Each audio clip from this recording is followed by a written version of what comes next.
तुला यातलं काहीच माहिती नव्हतं? नाही सर, मला नव्हतं माहिती. मला जर माहीत असतं तर मी त्याला आधीच थांबवलं नसतं का? सर, तुम्ही त्याला समजवायचा प्रयत्न केलात? हो, मी बोलण्याचा प्रयत्न केला पण त्यांनी काहीच ऐकलं नाही. मला मुळात एक सांग, त्यांनी रेझिग्नेशन का दिलंय? सर, केडी आत्ता इमोशनली खूप डिस्टर्ब आहे. रिझन? तो इतकी वर्ष ज्या माणसाला शोधायचा प्रयत्न करत होता तो माणूस फायनली त्याला सापडलाय. कोण आहे तो माणूस? दयानंद खांडेकर. दयानंद खांडेकर, एमएनएन न्यूजचे मालक.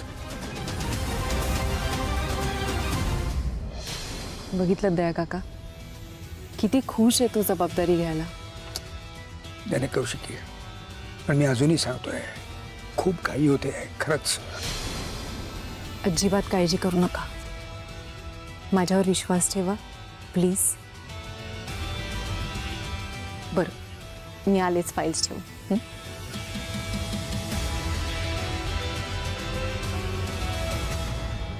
काय घाई होतीये? म्हणजे युवराजला त्याचा हक्क मिळू नये असं वाटतंय का तुम्हाला?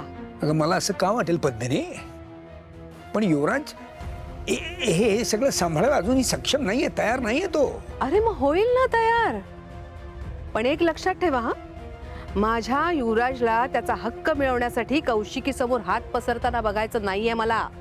आणि या घराचा एकुलता एक वारस माझा युवराज आहे, ती कौशिकी नाही. तेव्हा कंपनीत युवराजचं नाव लवकरात लवकर लागलं पाहिजे.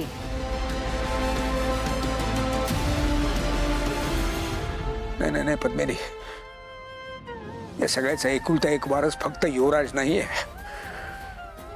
कौशिकीचा सुद्धा या सगळ्यावर तेवढाच हक्क आहे. ईशाचा सुद्धा, आणि माझ्या केदारचा सुद्धा.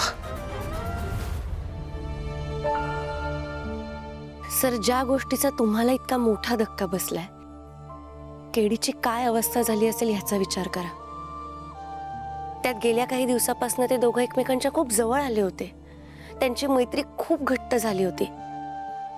त्यामुळे जेव्हापासून हे केदारला कळलंय ना, तो एकदम हादरून गेलाय. अगं पण तारिणी, अशी मेंटल कंडिशन असताना तो जर घरीच राहिला तर त्याला अजून त्रास नाही का होणार आहे? तेच तर सर, त्याला आता आपल्या टीम बरोबर राहण्याची खूप गरज आहे. कारण तो कामात असेल तर त्याला हे सगळंच विसरायला सुद्धा मदत होईल. आणि आपल्या टीमला सुद्धा केडीची खूप गरज आहे सर. मी माझ्या टीम मेंबरपैकी कोणालाच गमवू शकत नाही. Then do something. त्याला हे रेझिग्नेशन मागे घ्यायला लाव. सर, माझी तुम्हाला एक रिक्वेस्ट आहे, तुम्ही पण त्याचा राजीनामा ॲक्सेप्ट करू नका. त्याच्याशी काय बोलायचं, कसं बोलायचं हे मी बघते. चालेल? येस. आता या बाबतीतले सगळे निर्णय यापुढे तुझे असतील. Okay, thank you sir. जय हिंद. जय हिंद.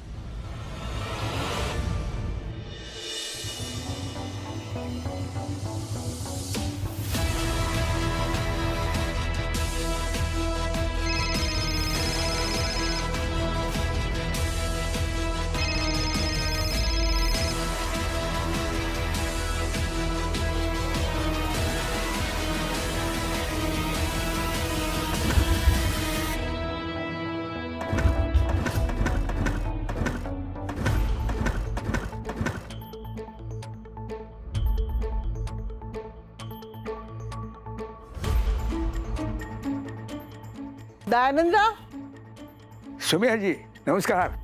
नमस्कार. तुम्ही कसे काय इकडे? केदार कुठे बाहेर गेलाय का? बहुतेक कामासाठी बाहेर गेला असेल. तुम्ही या ना घरात, हा? चहा घेऊन जा. नाही नाही नाही, नको नको. आहो, चहा घेऊन जाओ. या या. आणि तेवढ्यात आला तर भेट होईल हो तुमची. होय होय. या.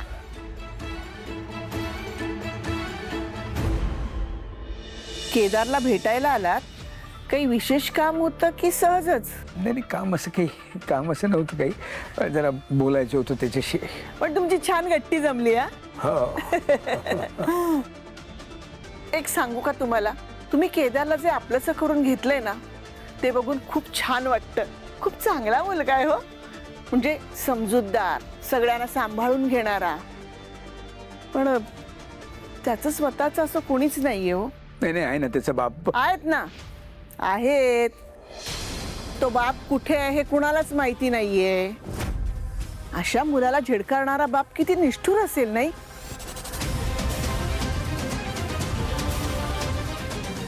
त्याच्याकडे बघितलं ना की मला नेहमी जाणवतं की जो माणूस आपल्या मुलाला झिडकारतो ना तो काळीजच नसलेला माणूस असेल. त्या सुद्धा त्याच्या काही अडचणी असतील ना. हो, पण आपल्या मुलापेक्षा अडचण महत्वाची असते का? तुम्ही सांगा मला. आता तुम्ही बाप आहात की नाही? आहात की नाही तुम्ही? मग तुमच्या मुलापेक्षा तुम्हाला काही महत्वाचं असू शकतं? नाही ना. मग ह्याच्या बापावर असं काय मोठं संकट कोसळलं होतं की अगदी त्याने आपल्या मुलाला शोधण्याचा प्रयत्न सुद्धा केला नाही. हा, आता अशा युगामध्ये कुणा माणसाला शोधून काढणं अवघड गोष्ट आहे का? अलीकडे ते तुम्ही काय म्हणता इंटरनेट आणि तंत्रज्ञानाच्या युगामध्ये माझ्या नाती सुद्धा, माझे लांब लांबचे नातेवाईक त्यांच्याशी माझ्या भेटी घडवून आणतात. हा, मग ह्याच्या बापाला याला शोधता नाही आलं? माझा काही याच्यावर विश्वास नाही बसत की याला शोधता नाही आला आपला मुलगा. पण मी सांगते तुम्हाला, हा माणूस ना स्वतःचा वेगळा संसार थाटून मस्त आरामात जगत असणार.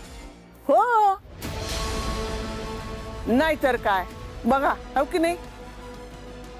पण हा केदार ना मला अगदी माझ्या नातवासारखा आहे. हो, त्याचा एकटेपणा बघून मला वाईट वाटतं.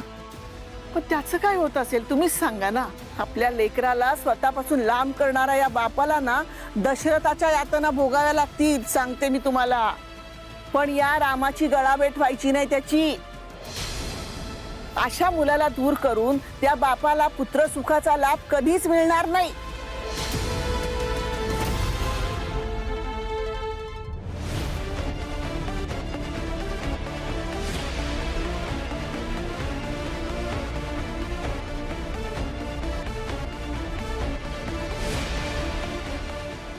चला मग आजी येऊ. हो ना, हो या. केदार आला ना की मी सांगते तुम्ही येऊन गेल्याचं. हो हो, नाही काय माझा फोनच उचलत नाहीये तो. असेल काहीतरी कामात असेल तो. कामात असेल तो. पण मला फक्त फोन करायला सांगा. नक्की नक्की सांगते. आठवणी. हो हो, नक्की सांगते. चल. या या.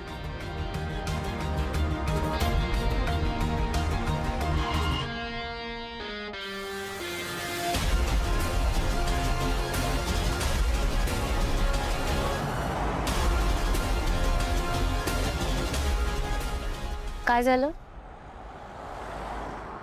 दयानंद खांडेकर. मग बोलला का नाही संजयशी?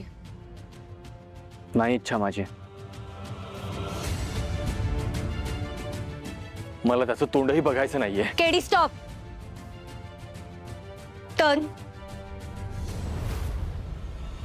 कम अहेड.